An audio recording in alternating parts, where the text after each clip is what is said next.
E aí, pessoal, vamos entrar agora na nossa última unidade da disciplina, que é a unidade 5. Unidade essa que a gente vai falar sobre a gestão da organização moderna e tendência da gestão de pessoas.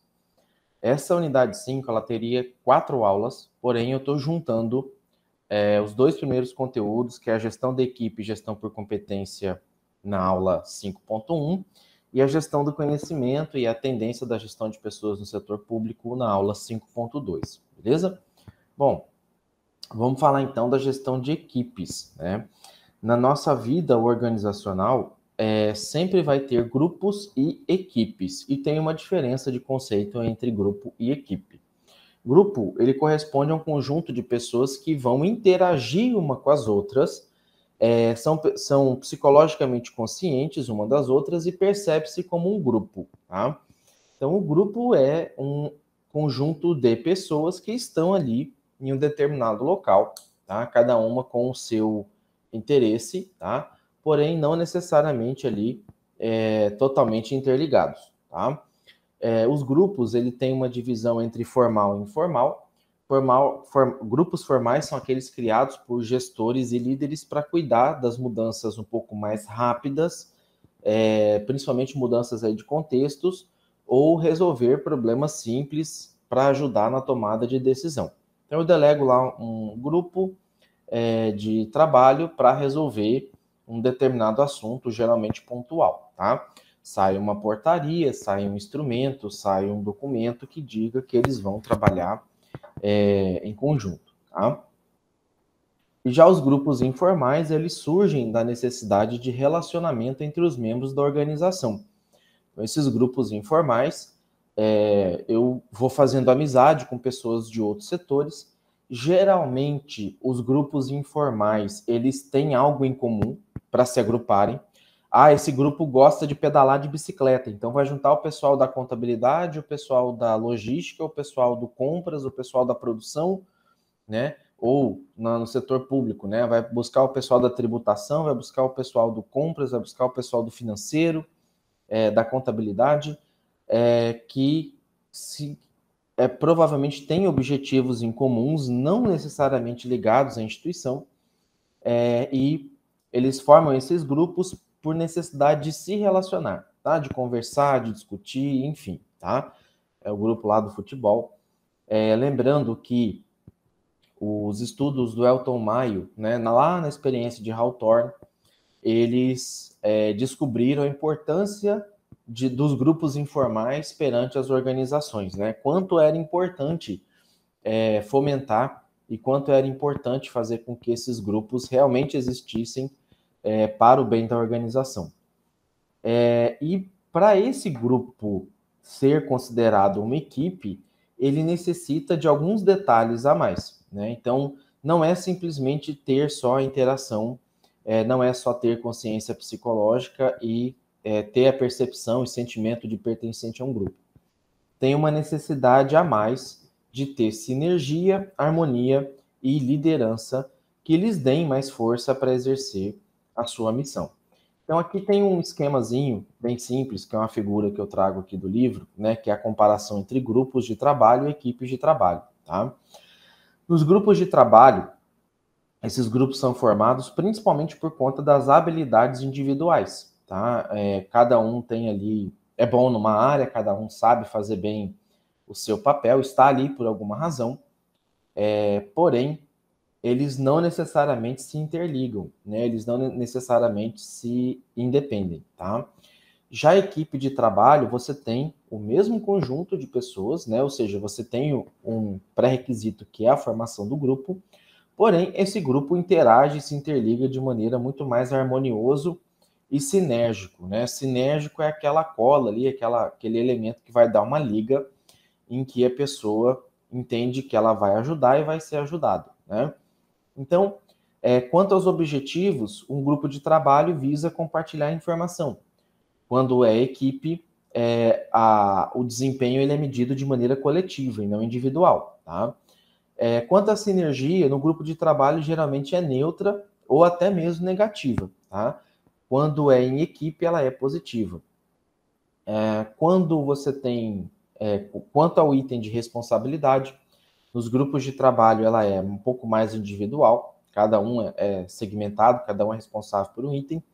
Nas equipes de trabalho, ela é individual e mútua. Ou seja, eu sou responsável por algo, mas eu entendo que essa parte minha é corresponsável com o grupo inteiro. Então, não adianta só eu fazer minha parte, eu não cuidar do outro para que faça bem a parte dele também. E quanto às habilidades, nos grupos de trabalho, elas são um pouco mais aleatórias e variadas, enquanto que nas equipes elas são complementares, né? Cada um vai se ajudando ali, tá? Quanto aos tipos de equipe, né, nós temos as equipes verticais, horizontais e virtuais. As verticais, elas são compostas por um gerente e o seu subordinado, diretamente designado para aquela função, tá? Então, membros do mesmo departamento, mesma divisão, somente em níveis hierárquicos. Então, eu formo uma equipe mais especializada, tá? Mais, geralmente, para resolver algo específico, que quem vai fazer parte é somente quem detém aquele conhecimento específico, tá? Já a equipe horizontal, ela é composta por profissionais de vários departamentos, é conhecido como aquele modelo matricial, tá? Que eu pego a melhor pessoa da contabilidade, a melhor pessoa do jurídico, a melhor pessoa da engenharia, a melhor pessoa daquela determinada área, geralmente com formações diversas para cumprimento de uma missão também especial, tá? Então, na equipe vertical, eu tenho uma forte hierarquia e uma grande especialização, tá? Já na equipe horizontal, eu não tenho essa forte hierarquia, porque às vezes a pessoa que vai estar dentro dessa equipe liderando é uma pessoa de um nível de gerência inferior, por exemplo. É alguém da área operacional, não é do nível tático, tá? Mas para aquele assunto, para aquela área, precisa, né, ter aquela pessoa. Então, geralmente, o que caracteriza o modelo horizontal é a diversidade de formação, tá? E as equipes virtuais, elas podem ser um conjunto tanto da vertical quanto horizontal, porém elas atuam de maneira remota ou virtual, tá? Geralmente utiliza da tecnologia da informação, da informática, perdão, para fazer interação entre os membros. Então, é reunião pelo Zoom, pelo Google Meet, tá? Às vezes as pessoas não estão ali no mesmo local, tá? É diferente, às vezes, do modelo vertical e horizontal, que é todo mundo ali mais endógeno, né? Todo mundo ali dentro da empresa. A equipe virtual, geralmente, ela se assemelha muito à característica horizontal, tá? Porém, não é exclusivo horizontal. E ela, além do trabalho em si, eles precisam ter habilidade para fazer uso da tecnologia também. E aí, tendo equipe, precisa do quê? Precisa fazer a gestão delas. Então, algumas pessoas não gostam de atividade em equipe, elas são mais solitárias. Imagino que na turma de vocês aconteça isso também. Às vezes, algum professor passa um trabalho em grupo e geralmente, eu quero fazer sozinho. Eu não tenho muito contato com a pessoa, eu não gosto muito de relacionamento, né? Eu moro longe daquele polo, eu moro fora e só eu que moro nessa cidade aqui, né? Então, esse trabalho sozinho, às vezes quando você está cansado e tal, né? Você não está com muita paciência para lidar com as pessoas, até ainda justifica um pouco. Porém, não dá para ser assim o resto da vida. Vocês nunca vão conseguir, ainda mais setor público, trabalhar de maneira sozinho. Ah, mas eu não gosto de trabalhar em equipe. Então, você precisa melhorar essa habilidade sua, você precisa se desenvolver, tá? Para que você possa crescer profissionalmente, tá? Um dos motivos, né, pode ser a própria formação, né, das pessoas não gostarem muito de trabalhar em equipe, pode ser a própria formação educacional que acaba passando para as organizações nas quais trabalhamos. Então, eu particularmente, quando eu passo o trabalho em grupo, geralmente eu gosto de criar os grupos para acabar com um pouco aquelas panelinhas. Porque nas panelinhas já tem tanta sinergia que às vezes acaba cada um já dividindo uma parte para cada um e depois só junta e forma aquele todo.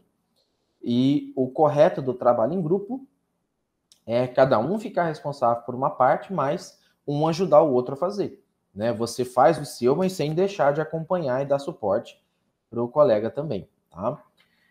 E quando eu chego a montar os grupos, é bem diferente o relacionamento ali, as pessoas deixam de brincar um pouco mais e parece que ficam um pouco mais focadas naquela atividade, tá?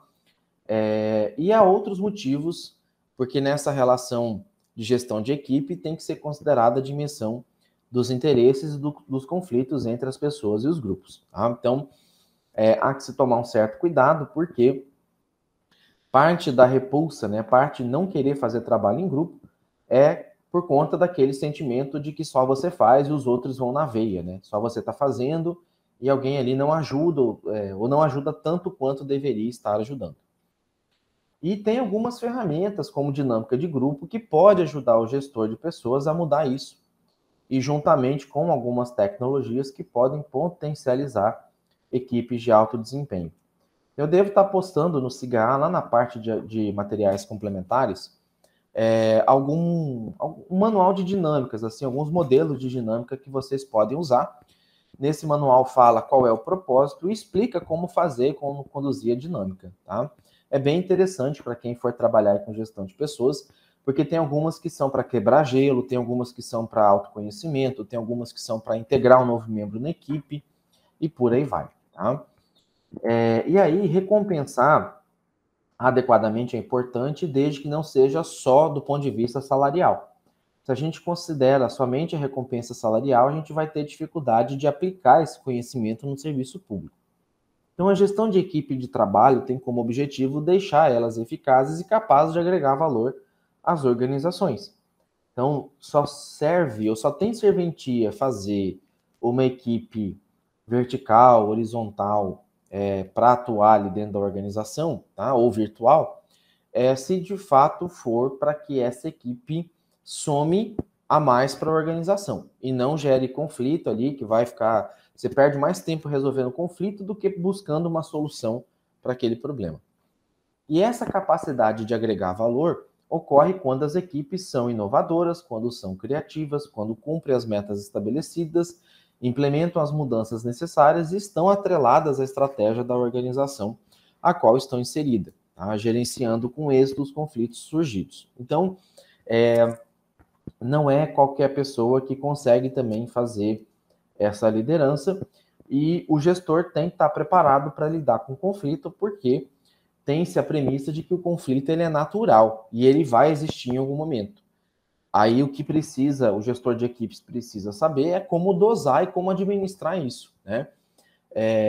Então tem aquela relação de ganha-ganha, perde-perde, um ganha, outro perde, então tem que saber dosar isso também, tá?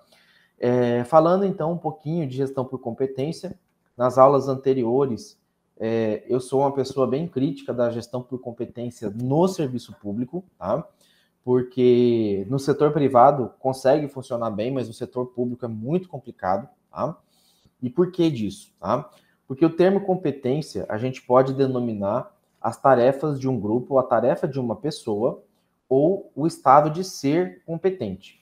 Competência é sinônimo de desempenhar de forma eficiente e eficaz conforme um padrão definido. Tá? Então, o que acontece é que muitas vezes a descrição do cargo ela é muito genérica. Por exemplo, um cargo da área de informática ou da área de tecnologia da informação, ele é muito complexo, porque só a tecnologia da informação tem a área de programação, tem a área de desenvolvimento, tem a área de design, tem a área de hardware, enfim, né? Tem várias áreas ali. E às vezes esse profissional ali ele é mais específico em uma determinada área, mas eu fiz o concurso público, ele é da área de TI, ele tem que se virar para dar conta daquela tarefa, daquela função, né? Então, muitas vezes ele é considerado como incompetente porque a ele é dado uma missão, né, ou uma tarefa que é inerente ao cargo e ele não consegue desenvolver, tá? Então, quando você fala de competência, muitas vezes, principalmente no setor público, que a seleção é um pouco mais cega, né? Ela tem de ser um pouco mais objetiva, mas ao mesmo tempo ela mesmo acaba selecionando o melhor currículo e não a melhor pessoa, né? Ou acaba selecionando o melhor candidato, né? Robô ali que está treinado a responder questão e não realmente aquele que tem melhores conhecimentos, habilidades e atitudes. Então, a qualidade de quem é capaz de apreciar e resolver certo assunto e fazer determinada coisa é quem possui um certo grau de conhecimento, habilidade e atitude. Tá? Outros itens que também são avaliados na competência é a própria aptidão e a idoneidade. Tá? Então, a aptidão é a predisposição para fazer determinada ação ou tarefa, ou até mesmo para mudar de área, para se aperfeiçoar numa determinada área. E idoneidade é ser justo, é ser correto, é ser transparente e inquestionável, tá? Quanto à atividade desenvolvida, né? Então, quais são as competências requeridas ao gestor público na área de gestão de pessoas, né?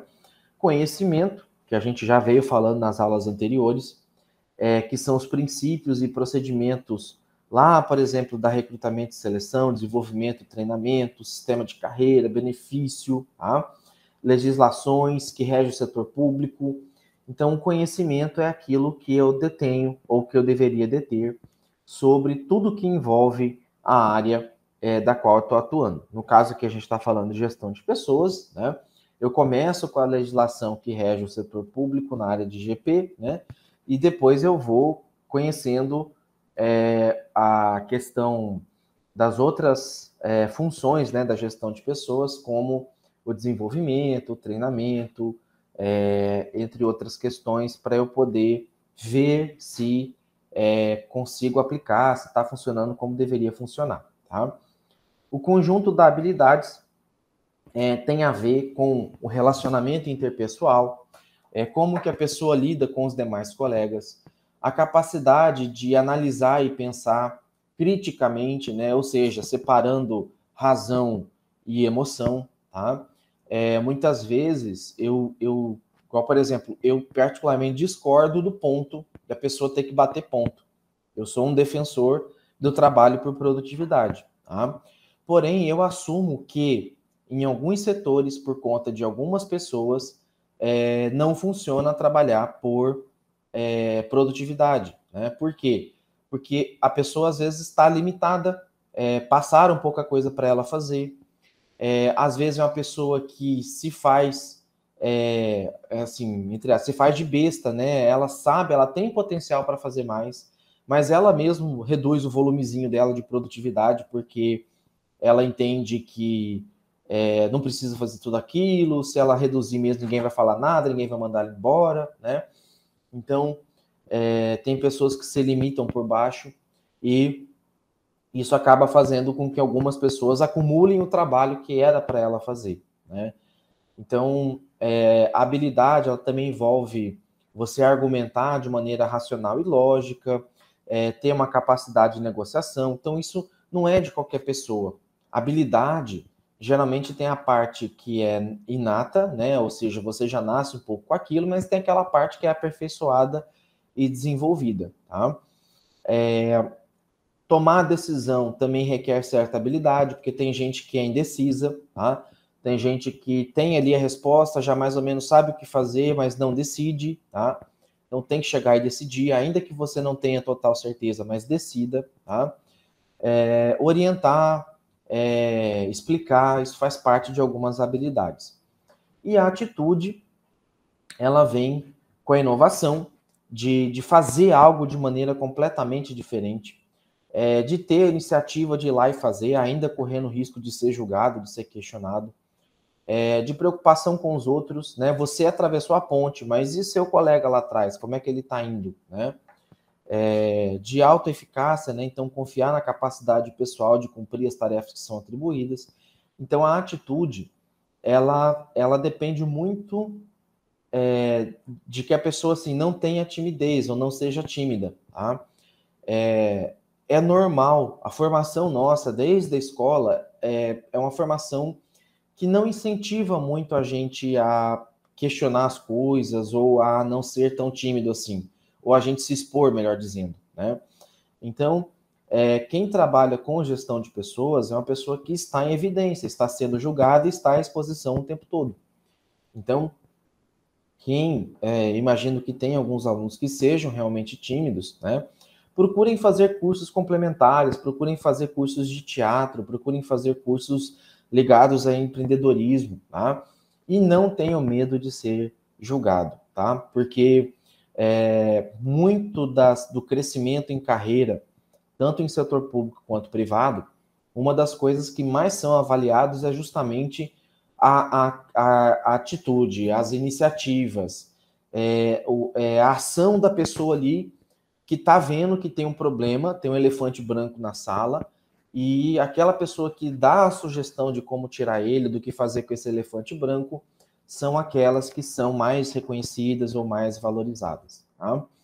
Então, a gestão de pessoas por competência no serviço público poderia promover a prestação de serviço com qualidade crescente e poderia permitir maior flexibilidade na gestão pública, sem deixar os seus princípios, tá? E eu coloco poderia justamente porque no setor privado, ou a pessoa realmente se desenvolve, ou ela realmente cresce para aquilo, tá? Ou ela é mandada embora, tá? Ou ela é rebaixada de função, ela é transferida para outro setor, tá? Isso na iniciativa privada. Na iniciativa pública, isso é um pouco mais complicado, tá? Por quê? Porque você depende que a pessoa também queira fazer. E quando a pessoa não quer fazer, não há muito que o gestor de pessoas ou o gestor da unidade pode fazer, infelizmente. Porque, então eu vou trocar essa pessoa de lugar. Ela vai alegar que ela está sendo perseguida, ela vai alegar que ela está sendo coagida, ela vai alegar assédio moral, tá? Nem que depois se comprove que não, mas só o fato de você ter que responder por isso já desmotiva o gestor a tomar qualquer tipo de atitude. Hoje em dia, essa questão do assédio moral é muito séria, mas ela também acabou sendo muito banalizada. Olhar feio, fazer uma cobrança, às vezes a pessoa já entende como assédio moral, tá? E, obviamente, eu não estou aqui defendendo, né, nenhum tipo de assediador e tal, mas o que eu quero dizer é que o assédio moral, uma das características é a repetição disso. Ele está sendo cobrado? Toda semana está sendo cobrado, toda semana ele está sendo exposto, né? É a frequência e a continuidade que caracteriza o assédio moral. Fez uma vez ou outra, né? Não necessariamente significa, né? Tem graus ali de incisão, enfim, tá? Mas a gestão por competência, ela tem várias críticas, tá? Dentro do serviço público. É muito difícil, às vezes, você pegar... mas um órgão público aplicou e funcionou. Mas ele não vai conseguir se manter, às vezes, por muito tempo. E você pode ter certeza que boa parte ali dos colaboradores são terceirizados ou são comissionados, né, que estão ali, que ou faz ou é mandado embora de maneira mais rápida, né, sem nenhuma explicativa plausível. Então, isso, né, principalmente os órgãos públicos que têm servidores de carreira, tá?